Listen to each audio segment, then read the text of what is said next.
toute l'actualité à temps réel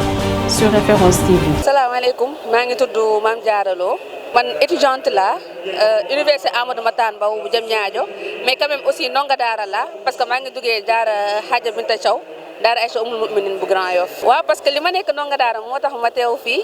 parce que à chaque fois saa ñu woowee daara waa saa yu ñuy wax si daara damay sentir ne man si laa bokk parce que en même temps aussi je suis poète. doomu daara laa tudd et que la plupart samay textes aussi si daara yi laa koy bind situation daara yi et tout parce que man daara rek laa xam. bon vraiment contentement la ak fierté parce que à l'époque on était informel voilà xale yi nekk fi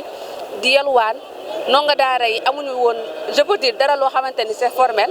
maintenant non seulement président ñëw na dig ñu mais aussi am na yeneen autorités yu ñëw signé ak ñun partenariat donc loolu duñ ci am lu dul contentement ak fierté.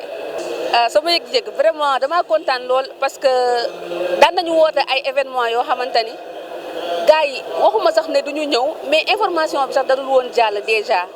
xamuñu woon dëgg-dëgg la mooy daara peut-être am na ay yenn points yoo xamante ni c'était négatif yoo xamante ni ñu ngi ko doon génnee ci daara maintenant léegi xam nañ vraiment lan mooy daara xale yi aussi ñu ngi génn au niveau international di jëli ay prix ñu xam ne alxuraan dëgg am na Sénégal mbooloo bi nga xamante ni ñëw na fi tamit ñëw arena voilà 15000 places nekkul lu tuuti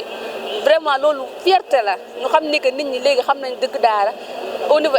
international gars yi ñi ngi ñëw ci événement yi et tout donc yëguñ lu dul fierté en fait lu dul fierté donc di digal waa daara que ça soit muy enseignants yi sëriñ daara yi wala taalibe yi wala ñi nekk ci daara yi yaayu daara yi yooyu yëpp ñu góorgóorlu bu baax a baax di leen wax ni que fi ñu teg seen tànk foofu la nañ gën a góorgóorlu day baax incha allah day gën a baax sax incha allah. aussi itam di gën a soññ ndongo yi bu baax a baax parce que tamit président lu mu la jàppale sa sëriñ daara lu mu la jàngal boo góorgóorluwul tamit mooy loolu yàlla ñëpp la fi nekkal. voilà di leen wax ñu góorgóorlu bu baax a baax parce que benn temps la dafay passé après ñu dem si yeneen dëgg la.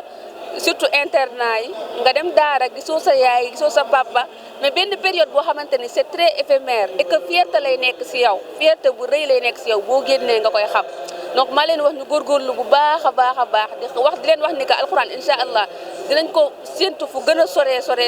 ndax yàlla duñu seetaan mukk ñun waa daara aywa jazakumullahu xayr. Référence TV.